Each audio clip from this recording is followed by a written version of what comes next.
Բարև ձեզ սիրելի հայրենակիցներ, ողջունում եմ ձեզ Համայնայության մայրաքաղաք Երևանից։ Այսօր հունիսի 28-ն է 2025 թվական։ Կխոսենք աշխարհաքաղաքական, տարածաշրջանային ներպետական ուշագրավ թեմաներից, որոնք կներկայացնեմ իմ մեկնաբանությամբ։ Սկսենք Հայաստանի իրադարձություններից, եթե աշխարհաքաղաքական ինչ-որ մի բան դուրս կմնա, վաղը կիրակի կհասցնենք ոչ մի բան ուշադրությունից դուրս չենք թողի։ Ուղղակի Նիկոլ Փաշինյանը հերթական քերթվածքն է մեզ հանձնել, չենք կարող չանդրադառնանք։ Վարչապետ Նիկոլ Փաշինյանը գրել է. «Առաջարկում եմ հանրային կոնսենսուս ձեռք բերել, որ մի X ամսաթվից հանրային քաղաքական հրապարակային դաշտում հայհոյախոսությանը եւ հիբրիդային թիրախավորումը դադարեցնում ենք եւ անցնում բացառապես քաղաքակիրթ եւ հարգալից բանավեճի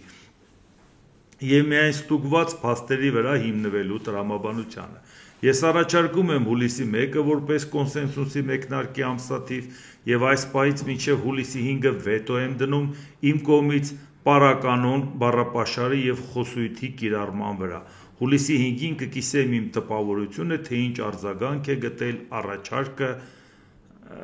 հանրության եւ սոցիալական ցանցերի օգտատերերի շրջանում», գրել է Փաշինյանը։ Իհարկե դրում եմ մի կողմ, որ աշխարհում ինչ է կատարվում, մեր տարածաշրջանում լարվածությունը չի թույլատրել նույնիսկ հրադադարի պայմաններում զինադադար, որտեղ նախ փոխադարձ սպառնալիքներ կա Իրան, Ամերիկա, Իսրայել, բացի դրանից նաև հետևանքներ կա, թե այդ պատերազմի ժամանակ ով իրան ոնց պահեց, որի արդյունքը լինելու է արդեն դիվանագիտական, արտաքին քաղաքական հարցերի հետ կապված ինչ ենք ստանալու այդ դրա արդյունքում։ Բայց ու այդ պարագայում մենք տեսնում ենք Հայաստանն ինչա քննարկում։ Լավ, էսա քննարկում, էսա օրակարգ բերել, հիմա սրան նայենք։ Առաջինը, որ հանրապետության վարչապետը պետք է չմտածի, որ ինչ-որ մի քանի օրով հայհոյանքը դադարեցնենք կամ եթե պետք է ուսումնասիրենք, եթե լավ արդյունք չտվեց, շարունակենք նոր իրար հայհոյել։ Սա առհասարակ անհարիր մոտեցում է ու երբևիցե որևէ արդարացում չունի, թե ինչ պայքար է մղում ում դեմ եւ ովքեր էին ցանկանում երկրում իշխանություն տապալել եւ դրա դիմաց ինչ քայլեր են արվում։ Որևէ ձևով հայհոյանքը չի նպաստում իրավապահ համակարգի ներողություն քայլերին, որ իրանք իրենց աշխատանքը անեն եւ ինչ-որ բան բացահայտեն։ Դա որևէ ձևով բացի Հայաստանի իշխանությունը արժե զրկելը ոչ մի հարց չի լուծում։ Եվ իդեպ, երբ որ հիմա հարցը առաջանում կրթվել է նորաձև է շարժումը, ես առանձնապես չեմ անդրադարձել այդ թեմաներին, որովհետև սովորաբար չեմ սիրում որևէ պաշտոնյայի ընտանիքի անդամի քննարկել, նույնիսկ եթե նա հրապարակային մարդ է։ Դա ոչ թե հիմա է, դա միշտ է եղել բոլոր ղեկավարների ժամանակ։ Բայց քանի որ Հայաստանի կառավարությունը հայտարարեց, որ ինքը իր գրպանից վճարում է, այսինքն մենք մեր հարկատուների հաշվին ենք վճարում այդ ծրագիրը, նշանակում է դա արդեն ծրագիր է, որը մեզ բոլորիս վերաբերվում է։ Չեմ ուզում դրա մեջ նորից շատ խորանամ, ուղղակի ասեմ։ Կրթությունը նորաձևի խնդիրը ամենևին չի, որովհետև դա կենսակերպ է յուրաքանչյուրի համար։ Երբ որ մենք այս հարթակով իրար հետ շփվել ենք, կամ երբ որ 20 տարի շփվել ենք իրար հետ հրապարակային ցանկացած հայտարարություն ու գործունեություն, ոչ մի պարագայում չենք մտածել, որ պետք է հայհոյանքով հարաբերվենք իրար հետ, որովհետև դա կարող է շատերին շատ դուր գա։ Ընդհակառակը մտածել ենք մեր օրինակով, փորձենք հասարակության հետ աշխատանք տանենք, այն կողմնորոշված մարդիկ հասկացանք մի կողմ է, նրանց համար կենսակերպ է, մյուսն էլ այդպես է մտածում, նա էլ ուրիշ կողմ է, բայց չկողմնորոշվածները, երիտասարդները, այն նոր մարդիկ, որոնք կյանք են մտնում, շատ թույլխառնվածքի տեր մարդիկ, դրանք կողմնորոշվելու համար նրանց արենտիրա պետք, նրանց պետք է մի հատ բան ցույց տաս, որ ասես, բսկովը ասե, որ ճիշտը սա է, սա էլ կա չէ մեր կյանքում, դու հնարավորություն ունես ընտրություն կատարելու, ընտրի սա։ Ինչ է նշանակում, հայհոյանքը նորաձև է, հա, հայհոյախառը չխոսելն էլ կենսակերպ է, որ դու քեզ ուղղակի թույլ չես տա, հարգես քո լսարանը, երբ որ իմ նյութի տակ որևէ մեկը թեկուզ ինձ հետ համաձայն է, ես մեկին քննադատել եմ, եւ ինքը ասում է, այ համաձայն եմ ձեզ հետ, պարոն Անտոնյան, ու հայհոյանքով խոսում է նրա հասցեին, թվում է թե ինձ պաշտպանում է, չէ իմ խոսքը, բայց մեր այս հարթակը, որը մեր բոլորի հարթակն է, մեր ընկերները, գործընկերները, եթե ես նկատեմ, ես կջնջեմ, իրանք նկատեն ինձնից առաջ իրանք կջնջեն, որովհետև այն մարդիկ, որտեղ այստեղ մտնում են, մենք փորձում ենք մեզ համար ստեղծել ինտելեկտուալ հարթակ, մարդիկ, որոնք գալիս են ամեն մեկը իր գործի մեջ ինձանից անհամեմատ ավելի շատ գիտի իր գործը, որը անում է, նա մի բան է լսում, ուզում է այդ բանը միտք առաջացավ իր մոտ, գնում է իր մտքի հետ խառնում է, իր ինֆորմացիայի հետ խառնում է, ավելացնում է եւ ինքը իր շրջապատի համար հանդես է գալիս, բան է ասում, իր բառերով, իր ասելիքով եւ ինքը հետաքրքրում է դրանով։ Դա շատ կարեւոր աշխատանք է, որը շատ դժվար է, որովհետեւ շատերն ասում են, որ մի հատ հայոց 100,000 մարդ ավել կնայի, բայց դա ասում ես, բա դա մերն է, դա մենք թույլ ենք տալու մեզ այդ կարգի բաներ։ Գիտեք ինչն է նաև կարևոր, երբ որ խոսում են սրա մասին, վարչապետը պետք է օրինակ ծառայի։ Եթե որևէ մեկը նայում է մի հատ նյութ եւ ինձ ասում է, այն էս շատ թվեր ասեցիք, գիտեք, ասում է, հատուկ դրել եմ, ասում է, նորից նյութը դրել եմ, անջատել եմ, հերթով լսել եմ, նշել եմ, ստուգել եմ, բոլորը ճիշտ էր, ես հաղթեցի։ Գիտեք ինչի, որտեվ այդ մարդը հետաքրքրվեց ու դրեց հատ ստուգեց, բացի դրանից վաղը նա ուրիշ թվեր էլ է նայելու, այդ հետաքրքրությունը նրա մոտ չի կորչելու, եթե նույնիսկ ինքը ցանկանում էր իմ սխալը բռնել, շատ ուրախ եմ դրա համար, ինքը դրանով հետաքրքրվեց, այսինքն այն նպատակը, որ ես իմ առաջ դրել էի, ես որ ասեմ ինձ հետաքրքրում է քաղաքացին, ընտրողը, ոչ թե ընտրվողը, որտեվ եթե ընտրողը որակապես չլինի, նրա ձեռից այդ իշխանությունը կվերցնեն, կգա մի հատ արկածախնդիր Նիկոլ Փաշինյանի նման, եւ կգա իշխանությունը կվերցնի եւ մեր երկրի հետ կվարվի այնպես, ինչպես ուզում է, որովհետեւ ընտրողը պահանջատեր չի, գաղափարական չի, այս սրա մասին է խոսքը։ Հիմա եկել ասում եկեք իրար չհայոյենք, մի քանի օր լամյատ ուսումնասիրենք, ստացվեց թե չէ, սա է գերագույն խայտառակությունը, երբ որ դա էլ պարզում է, որ Facebook-ը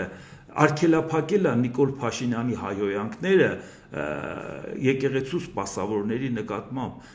Facebook-ը չի նայում, թե այնտեղ նրանք բարոյական լավ մակարդակի վրա են, թե չէ, Facebook-ը ուսումնասիրում է եւ տեսնում է, եւ ուշադրություն, երբ որ մեկը բողոք է գրում, ասում է, գիտեք ինչ, այս մարդը հայհոյել է, սա հարիր չի, այս հարթակին, իրանք անմիջապես չեն արգելափակում։ Նիկոլ Փաշինյանի էջը, որտեղ ինքը այդ նյութերը դնում է, դա պաշտոնական էջ է, այն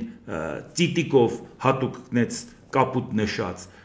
այսինքն պաշտոնական էջի նյութը արգելափակելը այդքան հեշտ չի, նույնիսկ եթե բողոքում են, անմիջապես ստուգում են, տեսնում են, հարիր է դա թե չէ, եթե մի երկու անգամ դու գրես, բայց պարզի որ այդ նյութը նորմալ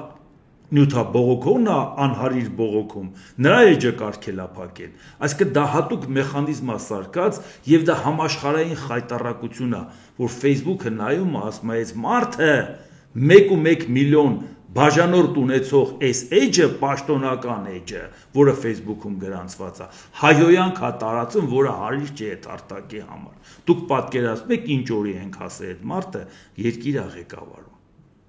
Հիմա եկել մեզ ասում է եկեք ինչ որ բան դադարացնենք։ Բերեք դադարացնենք, խնդիրը հո դա չի։ Ու գիտեք ինչն է հարցը, որ նաև ասենք այդ ամեն ինչի մեջ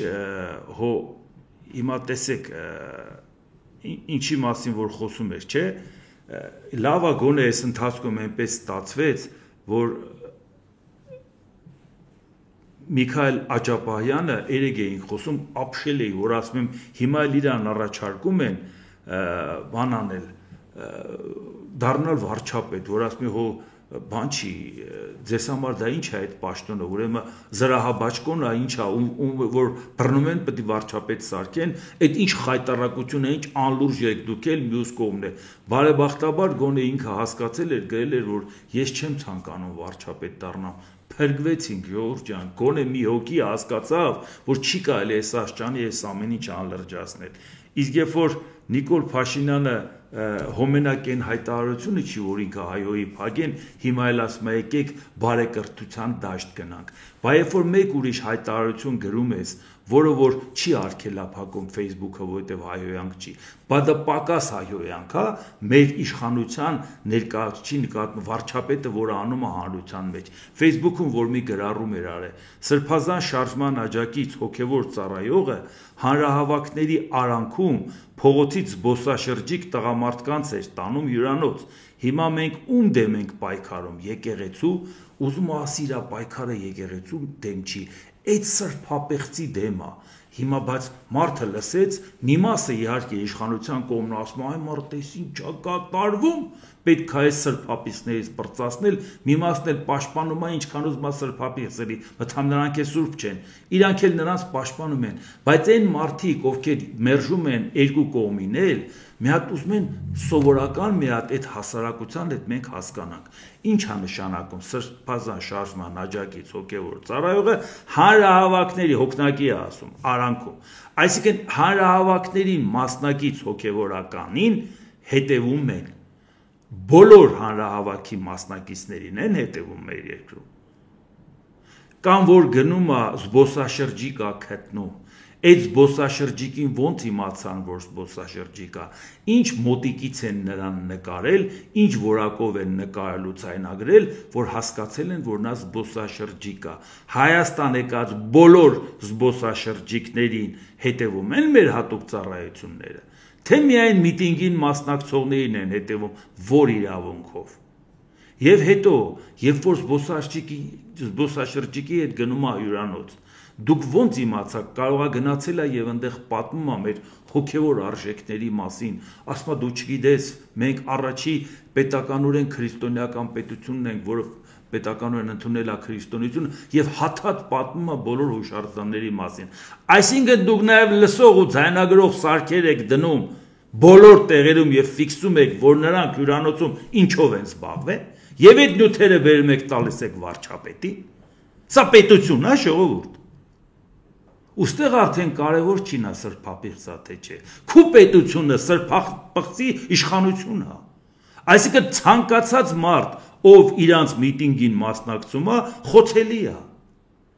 Իսկ դուք պատկերացնում եք, վերջերս սոցիալնախարարն ասում էր, որ թոշակառուների թիվը արդեն ահագնացող չափերի է հասել։ Այս խեղճ աշխատողների վրա այս բեռը ընկել է, չեն դիմանում, այսինքն ծերացման process է գնում հասարակությունը։ Այսքան աշխատողը, այսքան թոշակառու է պահում։ Հասկացանք, դա էլ ենք հասկանում։ Բա որ դուք աշխատողների վզին նստացնում եք, այդքան իրավապահ համակարգի մարդ, այդքան բարձր աշխատավարձով։ Բայց այդ մասին չեք ուզում մտածեք։ Ինչքան մարդ եք պահում, որ բոլոր հանրահավաքի մասնակիցներին հետևի, տենանա գնա ում վերցրեց եւ ուր գնալուց հետո ինչով զբաղվեց, որ վարչապետը դրա մասին ասի, թքած ունենալով անմեղության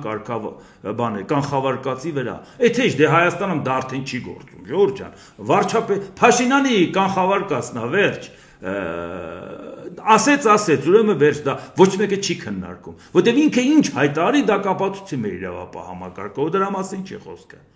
Այսինքն այս մթնոլորտում ենք մենք ապրում, Ժորժ ջան, ու ամենևին դա կապ չունի, թե դա եկեղեցականի հետ է, դա նշանակում է յուրաքանչյուրը վերահսկողության տակ է։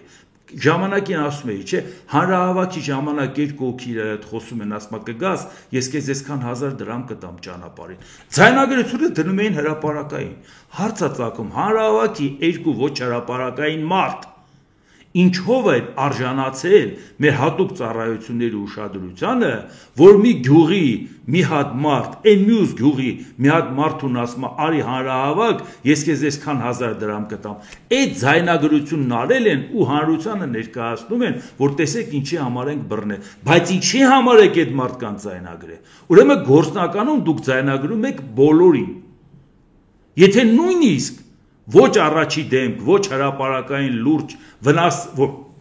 կարծում եք ձեզ համար կներկայացնի, անգամ այդ մարդկանց, որովհետև սա շարքային սպասավոր է եղել, չէ՞ որ միտինգի եկել է։ Ինչի է նա ձեր ուշադրության կենտրոնում եղել։ Ինչի եք հետևել իրան։ Ու պետք չէ ասել, դե հետևում էինք, այսքան ոստիկան էինք պահում, որ հեղաշրջում չանեն։ Եթե նորմալ պետություն ունենաս, հեղաշրջում նախ չեն ուզենա անեն։ Հեղաշրջում անողին էլ տարեք գնդակահար եք, դրա մասին չի խոսքը։ Ես ընդհանրապես դրան դեմ եմ, չեմ ուզում դրա մեջ խորանամ, նույնիսկ ու ինչքան էլ առիթ եղել է, որ ասել են, բերեք քաղաքական շիրմա սարքենք, մյուսները գնան սա անեն, իշխանությունը վերցնենք, ասել են ոչ։ Ես այդտեղ չկամ, մոռացեք, համարեք չեմ էլ լսել ինչ եք ասել։ Դա ինձ համար բացառված թեմա է, բայց ամեն անգամ եւ դու մտածում ես, էլի ոստիկան բերենք, որովհետև ուզում են մեզ շարքից անեն։ Ինչքան դու երկրի վիճակը վատացնես, այնքան քեզ շարքից անողների ցանկությունը մեծանալու է։ Բա հենց գիտես, կին չննվոց այդքան բանակ ունեցավ։ Երկիրը մեռնում ասովից, բայց ինչի ամենակ փողը բանակին տալի, որտեվ անընդհատ մտածում է, որ կուզենան իրան սպանեն, վերջապես պրծնեն դրանից։ Բայց դրա պարագայում անընդհատ ավելացնենք զորքը, անընդհատ բոլոր բռնապետները միշտ ունեցել են արդարացում, ցանկանում են, բայց հարցածախումբը 7 տարի հեղափոխություն է սարել, ինչի՞ չես նես պետություն ստեղծի, որ ատամներով պահեն այդ պետությունը։ Որովհետև քո պահածը ոստիկանն է, ու մարդիկ գիտեն այդ ամեն ինչը ինչի համար է, տոտալ վերահսկողություն է։ Այնպես որ հիմա մի բան էլ ուղղակի ասեմ, որ հասկանանք, ուղղակի Նիկոլ Փաշինյանի այսօրվա ասածը, որ այս բարեկրթության մի հատ ցիկլ է ուզում մտնենք, ուղղակի հասկանանք, էլի, այդ նույն Նիկոլ Փաշինյանն էր, չէ՞ որ մեզ ասում էր, որ ինքը մինչև 22-23 թվականները եղել է ֆորպոստի կառավարիչ, հազիվ Արցախից պրծավ, որ նոր դարձավ ինքնուրույն պետության վարչապետ, բայց դա էլ մի հատ հասկանանք, չէ՞, մենք ոչ այդ կողմից ենք, ոչ այդ կողմից, եթե դու ֆորպոստի կառավարիչ ես եղել, նախ ոնց ես ֆորպոստում կարողացել հեղափոխություն անես, ոնց ես եկել իշխանության, ոնց է վիզդ վրիցդ չի պոկել Ռուսաստանը, որի ֆորպոստն էր Հայաստանը։ Եթե դու եկել ես ու Ռուսաստանը համաձայն է եղել, ուրեմն դու եղել ես իր դրածոն, իսկ մենք արդեն վաղուց պարզել ենք, որ դա խաղերով Սերժ Սարգսյանի հետ եկել ես։ Ու Սերժ Սարգսյանի ծրագիրն էլ բերել էր, դու տեսլական ու հայեցակարգ չունեիր, ինչ ձեռդ դրել են Սերժ Սարգսյանի սևագրերով սկսել ես երկիր ղեկավարել։ Լավ, դու հաղթել ես, ֆորպոստում հեղափոխություն ես արել ու անկախացել ես, էդ էլ համարենք ըլնում է, բա ոնց ես ասում դրանից հետո մնացել ես ֆորպոստ, մինչև 22-23 թիվը, 5 տարի, այսինքն,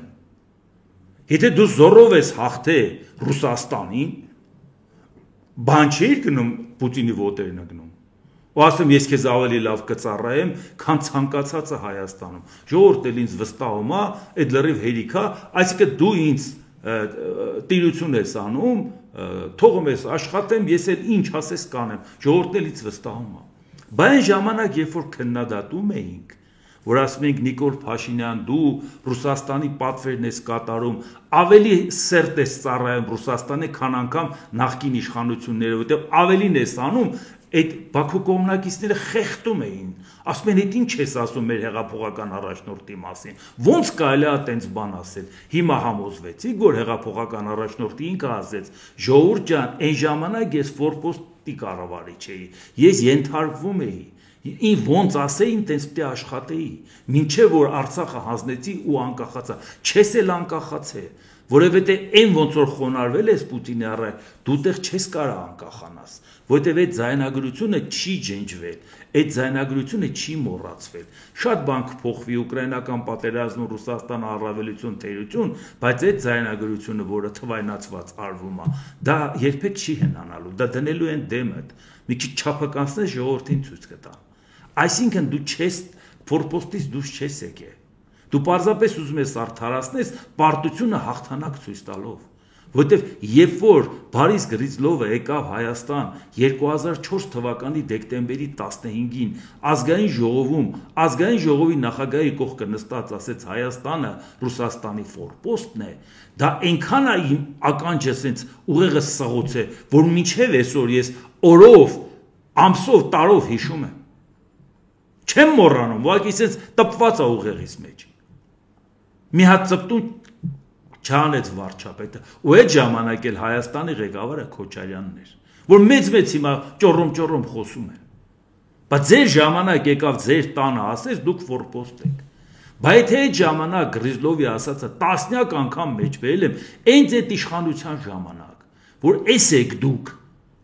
Բա հիմա գալիս է ոչ թե Ռուսաստանն է մեզ ասում ֆորպոստ եք, մեր երկիրը ղեկավարողն է ասում, չեք ուզում մի հատ հարցնենք, բա դու ինչ էիր աշխատում։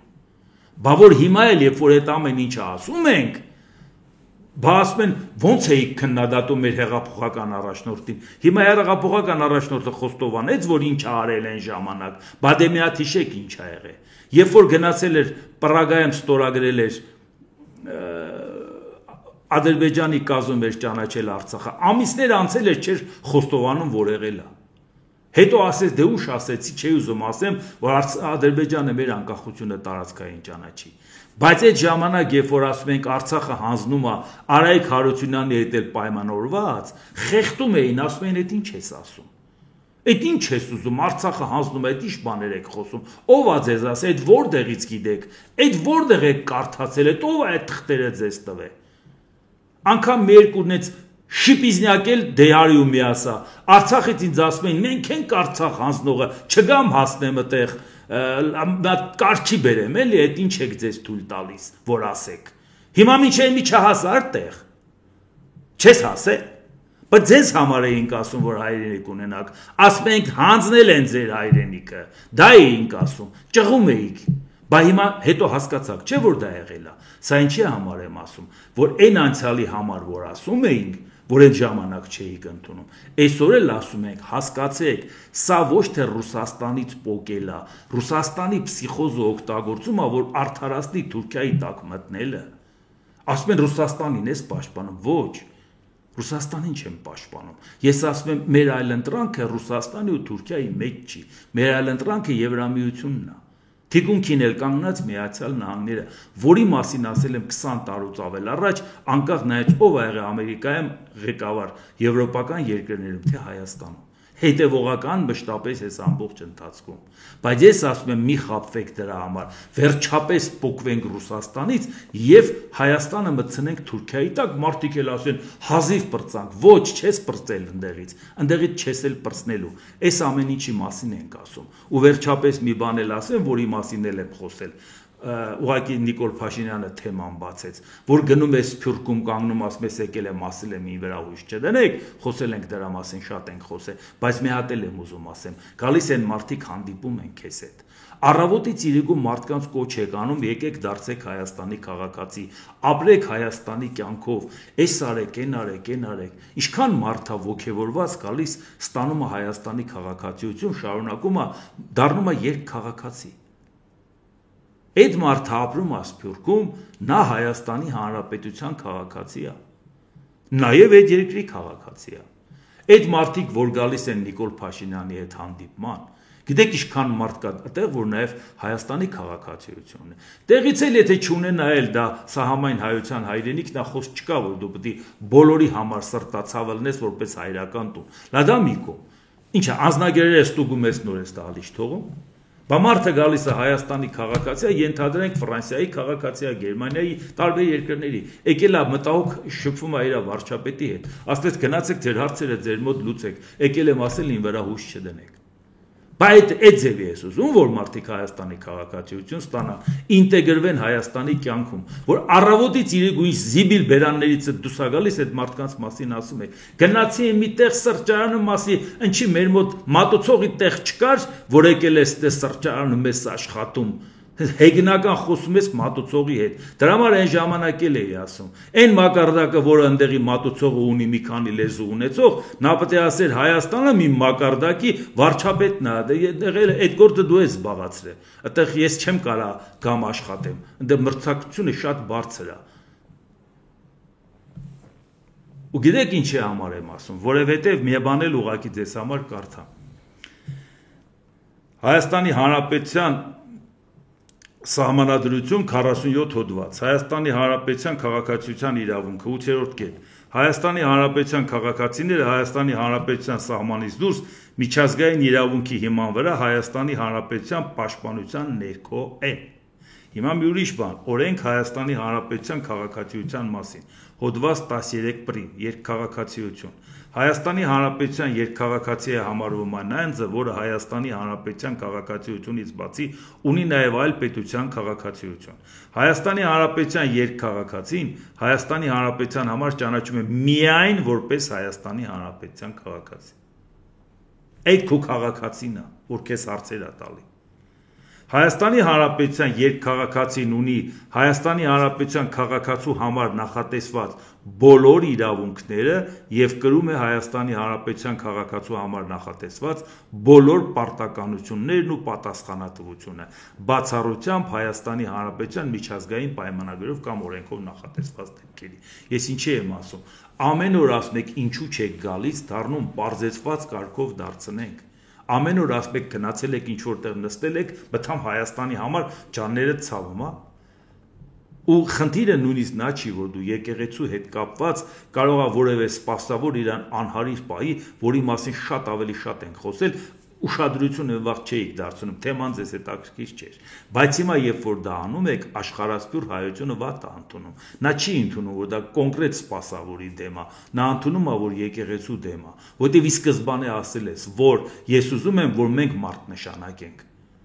ես ուզում եմ, որ մենք ունենանք վճռորոշ ձայն նշանակելու հարցում։ Այսինքն դրա համար չեն ասում, որ քո կռիվը անձի դեմ է։ Կռիվը համակարգը քո համար վերցնելու համար է։ Անձի դեմը լեր նորմալ պայքար էի, մարդիկ էլ կողջունեին։ Ուղղակի ուզում եմ ասեմ, որ երբ որ Նիկոլ Փաշինյանը որոշում է ասի, այսօրվանից որոշենք մի քանի օրով այս ձևի վարվենք, դու պետք է ուղղակի համապատասխանես այդ աթոռին, ոչ թե մի քանի օրով։ Ես դեռ անցյալ տարի եմ ասել, երբ որ 6 տարվա վարչապետ էր,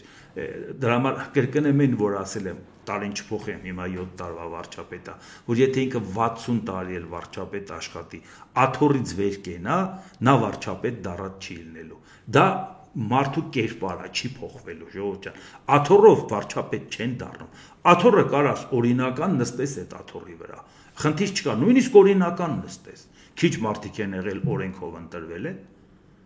որ տեսել են, որ նրանք չեն համապատասխանում դրան։ Մենք իրավական մասը չենք քննարկում։ Չի կարող այդ նյութից բաղկացած մարդը դառնա այդ պաշտոնի կրող անհնարին բան է։ Դուք 7 տարի ասում եք, վերջը չհասկացավ ինքը ինչ է աշխատում։ 70 տարի էլ աշխատի չի հասկանալու։ Դուք մտածեք, թե ինչ գործ ունի ինքը այդ աթոռին, իմ ասածը սա է։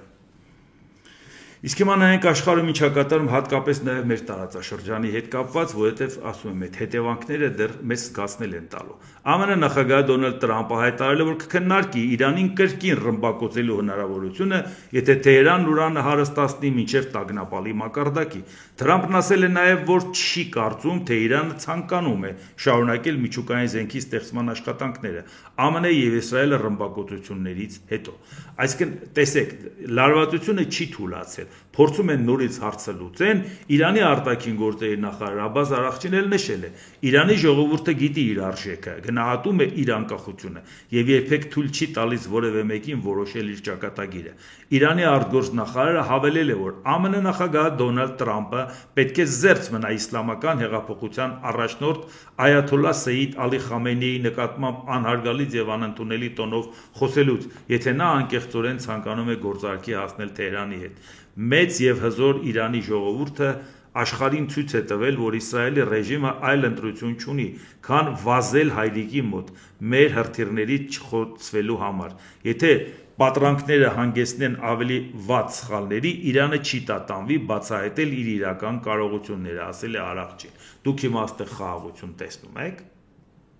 Շարունակությունը նայենք, Իրանը որոշել է այլևս թույլ չտալ միջազգային ատոմային էներգիայի գործակալությանը ՄԱԳԱՏԵ-ի գլխավոր տնօրեն Ռաֆայել Գրոսիին մուտք գործել իր միջուկային օբյեկտներ։ Իսկ ինչի թույլ չի տալիս, որովհետև ինքը չի ցանկանում նախ վիճակը տեսնեն, հետո չի ցանկանում իրանց հարստացնելը, նորից իմանան, որովհետև իրանք այդ դա ցանկանում են շարունակել։ Իսկ Տրամպն ասում է, եթե շարունակեցիք, խփելու ենք։ Հիմա ինչի եմ ասում, որ այդ լարվածությունը չպակասեց։ Հաղորդում է, որ կառավարության որոշումը վերաբերում է նաև տեսահսկողությանը, որը նախկինում իրականացվում էր ՄԱԳԱՏԵ-ի կողմից վերահսկվող օբյեկտներում։ Անգամ պատկերացնում եք, ոչ թե ֆիզիկապես գնան հսկողությանը, տեսահսկողությունն էլ են արգելել։ Իսկ դա կասկածը առաջացնելու չէ Իսրայելի մոտ էլ, Ամերիկայի մոտ էլ։ Իշխանություններն այս որոշումը կայացրել են Իսրայելի իշխանությունների փաստաթղթերում Իրանի միջուկային արդյունաբերության վիճակի մասին տեղեկություններ հայտնաբերելուց հետո։ Հիշում եք, որ Իրանն ասեց հետախուզական տվյալներ ենք ձեռք բերել, այնտեղ որոշակի փաստաթղթեր ենք կարողացել վերցնել գաղտնի փաստաթղթեր Իսրայելում եւ դրա մեջ տեսել ենք, որ նրանք ՄԱԳԱՏԵ-ն ինֆորմացիա տվել Իսրայելի հատուկ ծառայություններին։ Եթե դուք Իսրայելի հատուկ ծառայություններին ինֆորմացիա ինֆորմացիա եք տալիս, ու դուք չպետք է մտնեք, որովհետև դուք արդեն հուշելու եք, թե որտեղ խփեն, բայց սրանից անկախ նայած մենք ում կողմից ենք, սրանից լարվածությունը տարածաշրջանում չի թուլանում, այս է, որպեսզի մենք այս ամեն ինչին ուշադրություն դարձնենք։ Եվ մեկ է Դոնալդ Տրամպը նաև հիմա ներկայացնում է նաև ինչ-որ միտեղ դերնեց գլուխը գովելու համար, էլի դա չի կարա իր մոտ չլինի, դա պարզ է։ Դոնալդ Տրամպը հայտարարել է, որ Իրանը մինչև վերջ տեղյակ չի եղել Թեհրանի միջուկային օբյեկտներին ԱՄՆ-ի կողմից նախատեսվող հարվածների մասին։ Ոչ ոք չէր կարող պատկերացնել, որ ԱՄՆ զորքերը կհարձակվեն Ֆորդուի միջուկային օբյեկտի վրա, քանի որ բոլորն ասում էին, որ այն անթափանցելի է, նշել է Տրամպը։ Իդեպ ուշադրություն դարձնենք մի հանգամանքի վրա, որ հիմա, երբ որ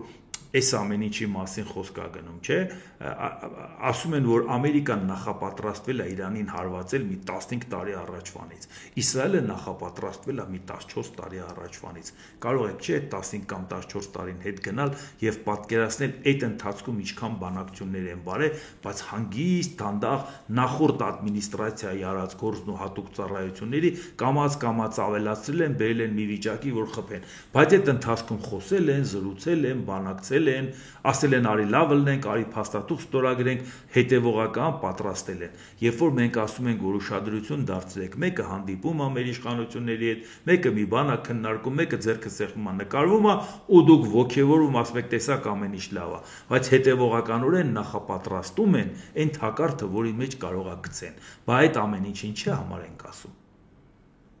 Բայց ամեն ինչը ասում ենք նրա համար, որ վաղը մյուս օրը հանկարծակի չգանք, չէ՞ մենք բոլորով։ Տեսանք, որ Ուկրաինան ոնց նախապատրաստեց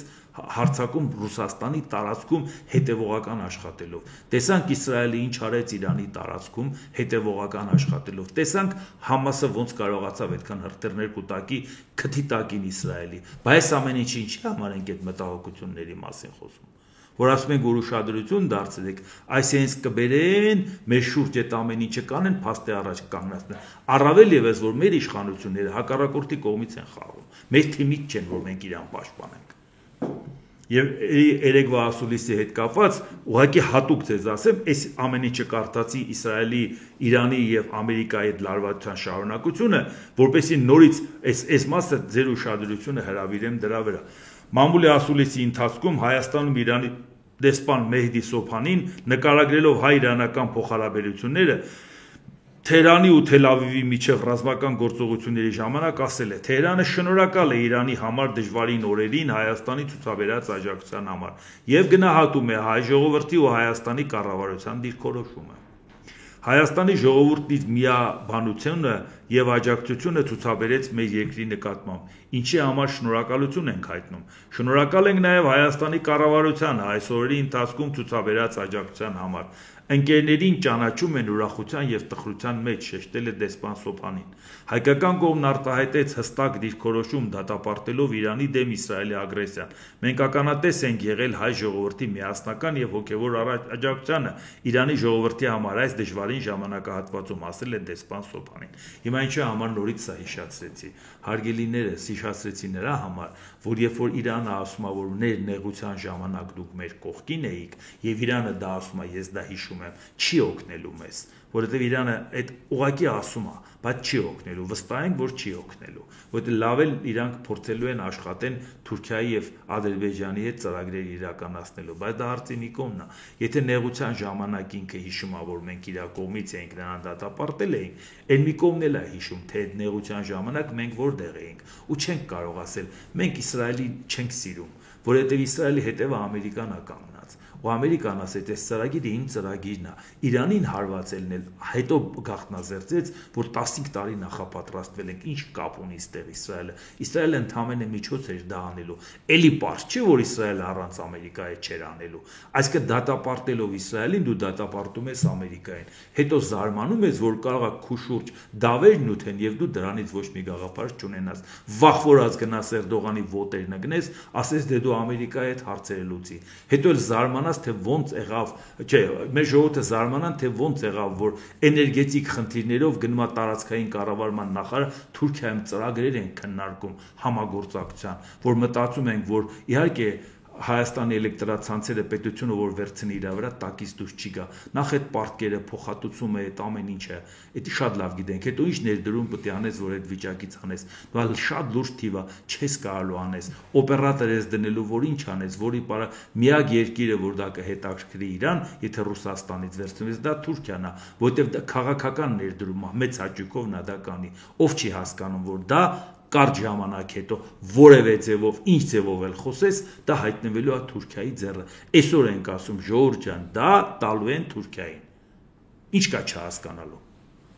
հիմա եթե ուզում եք ինչ որ մի բանի դեմ ըմբոստանալ ըմբոստացեք չեք ուզում ասեք ախպեր մենք ուզում ենք սենց մենք էլ հասկանանք որտեղ այն ինչով մենք կարող ենք աշխատանք տանել դա հասարակությունն է եթե հասարակության հեչ պետք չի ես ինչ եմ անելու ինչով եմ դրա դեմը դուրս գալու Իսկ մի բան էլ ուղղակի արագ կարդամ Կոնգոյի դեմոկրատական հանրապետությունը եւ Ռուանդան ստորագրել են խաղաղության համաձայնագիր պաշտոնական ստորագրման արարողությունը տեղի ունեցել Վաշինգտոնում փաստաթուղթը ԱՄՆ պետքարտուղար Մարկո Ռուբիոյի ներկայությամբ ստորագրել է Կոնգոյի եւ Ռուանդայի արտաքին գործերի նախարարը ԱՄՆ-ի միջնորդությամբ ի վերջո խաղաղություն տիրեց։ Մեկ է Դոնալդ Թրամփն ասում է Սերբիան, Կոսովոն, Բախման, Շեմինեին նրանք գնում էին դեպի մեծ պատերազմ, ես նրանց ասացի, եթե բախվեք այլևս առևտուր չի լինի Միացյալ Նահանգների հետ, նրանք համաձայնվեցին։ Այսինքն նյութի սկզբում գլուխը գովում էր թե Իրանին ոնց խփեցինք, հիմա էլ գովում է թե ոնց խաղաղություն այս երկուսին բերեցինք։ Հիմա Պակիստանն արդեն դիմել է Նոբելյան մրցանակի համար, կարծում եմ Կոնգոն էլ կդիմի եւ Ռուանդան կդիմի, հավանաբար կհամոզեն Սերբիան ու Խորվաթիան էլ կդիմի, ուզեմ ասեմ, արդեն հանգիստ կարող են կլնել, որովհետեւ խաղաղության Նոբելյան մրցանակի հարցը լուծված է։ Մի 5 նոմինացիայով այդ խաղաղության Նոբելյան մրցանակ կտան։ Նույնիսկ թե ինչ հեղափոխական ձևով Իրանը ռմբակոծեցին, այդ հարցի մի կողմն է։ Ուղղակի ուզեմ ասեմ, որ գոնե այդ հարցը արանքից դուրս կգա, դահագին մեզ խանգարում է, էլի, որովհետեւ անընդհատ Դոնալդ Թրամփի ուշնումիթը դա է։ Թե ի վերջո իր խաղաղարար գործընթացը կգնահատվի թե չէ։ Այդ ամենը նախագահ Դոնալդ Թրամփը հայտարարել է մենք հենց նոր իմացանք որ Կանադան, որի հետ արդեն չափազանց դժվար է առևտուր անել, այդ թվում մեր կաթնամթերքի վրա տարիներ շարունակ մինչև 400% սակագներ սահմանելով թվային ծառայությունների հարկ է սահմանել մեր տեխնոլոգիական ընկերությունների վրա, սա մեր երկրի վրա ուղղակի բացահայտ հարձակում է, գրել է Սպիտակ տան ղեկավարը։ Թրամփի խոսքով Կանադան կրկնօրինակում է ուշադրություն Եվրամիության գործողությունները, որը նույնպես քննարկում է Միացյալ Նահանգների վրա նմանատիպ հարկ սահմանելու հնարավորությունը։ Դրա հիման վրա մենք անմիջապես դադարեցնում ենք Կանադայի հետ բոլոր առևտրային քննարկումները, մենք Կանադային կտեղեկացնենք այդ սարքագնի մասին, որը նա պետք է վճարի Միացյալ Նահանգների հետ գործարքներ կնքելու համար։ Առաջիկա 7 օրվա ընթացքում, ինչի սա նորից հիշեցրեցի, Կանադայի հետ որևէ ձևով Միացյալ Նահանգների հարցը չի լուծում, դա մի պետություն էր ոչ միայն որպես հարևան, դա բարեկամ հարևան պետություն էր, նա ուղղակի իրան պատկերացնում էր Ամերիկայի Միացյալ Նահանգների մի մաս, մինչև որ Դոնալդ Թրամփը նրանց ասեց կդառնա 51-րդ նահանգ ու նրանք ընդհակառակ այդ ինքնապահպանման բնազդը իրանց հետ քաշեց, նույնիսկ եթե կա սահման Կանադայի եւ Ամերիկայի Միացյալ Նահանգների մեջ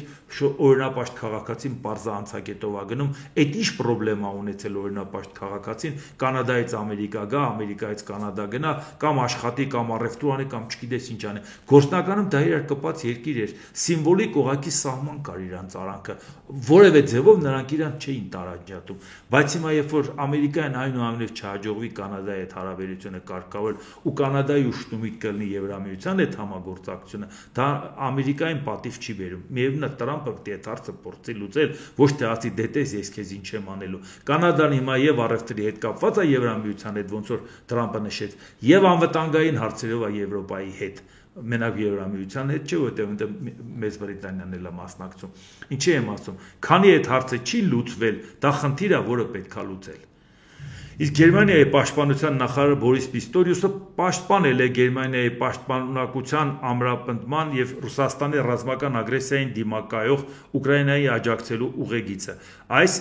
իմպերիալիստը Կրեմլում չի ուզում բանակցել, նա չի ուզում խաղաղություն, նշել է Պիստորիուսը, նկատի ունենալով Ռուսաստանի նախագահ Վլադիմիր Պուտինին։ Խաղաղության հասնելու համար երկու կողմերն էլ պետք է պատրաստ լինեն, նշել է Պիստորիուսը։ Ռուսաստանի տնտեսությունն ամբողջությամբ անցել է պատերազմական վիճակի եւ ռուսական բանակը 2026 թվականին կրկնակի մեծ կլինի, քան մինչև Ուկրաինայի դեմ պատերազմը։ Այս առնչությամբ Գերմանիան եւ ՆԱՏՕ-ն պետք է լրացնեն բաց թողածը, նշել է Պիստորիուսը։ Եվ իդեպ նաեւ հարցը, որ նայում ենք, որ Եվրոպական խորհրդարանը դադարեցրել է Ֆինլանդիայի եւ Ռուսաստանի միջև սահմանը բացելու վերաբերյալ միջնորդագրի քննարկումը։ Եվրախորհրդարանը որոշման մեջ նշում է, որ Ֆինլանդիան իրավունք ունի փակել որոշակի սահմանային անցումներ Ռուսաստանից եկող պատերազմի եւ հիբրիդային սպառնալիքների համատեքստում, ինչը իր ազգային անվտանգության կամ հասարակական կարգը պաշտպանելու համար։ Այսինքն Ռուսաստանի հարևանները արդեն ցամաքային